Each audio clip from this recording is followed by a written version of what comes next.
దేవుని ఇల్లంతటిలో నమ్మకంగా ఉండే చాలా 3వ వచనము.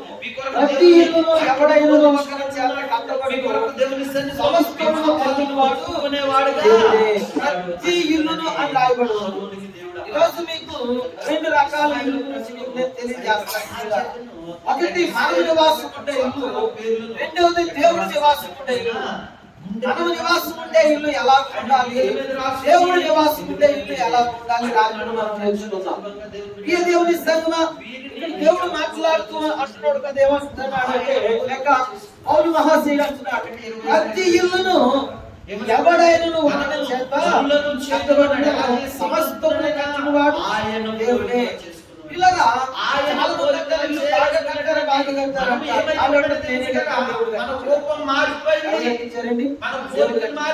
దేవుడు కట్టించకపోతే కూడా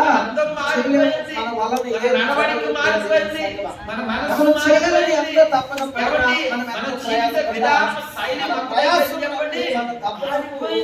దేవుని చేయి మనకు తోడుండాలండి. దేవుని హస్తం తోడున్నప్పుడు చేసే ప్రతి సందర్భంలో కూడా తప్పనిసరిగా దేవుని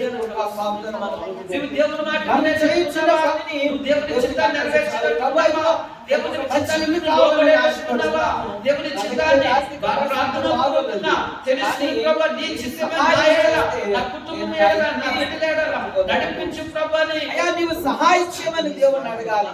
మన చేతుని తీసుకెళ్లి దేవుని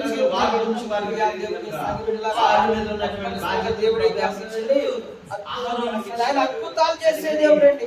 ఆశ్చర్య కార్యాలు జరిగించే మన బ్రతుకులలో జరగదు అనుకున్నప్పుడు దేవుని పాదాల దగ్గరికి ప్రభువా నేను ఎంతగానో ప్రయాసపడ్డాను, నేను ఎంతగానో పాడుపడ్డాను, నేను ఎంతగానో కష్టపడ్డాను, కానీ ఎంతో మంది దగ్గరికి వెళ్ళాను, ఎన్నో రకాలుగా నేను సహాయం కోసం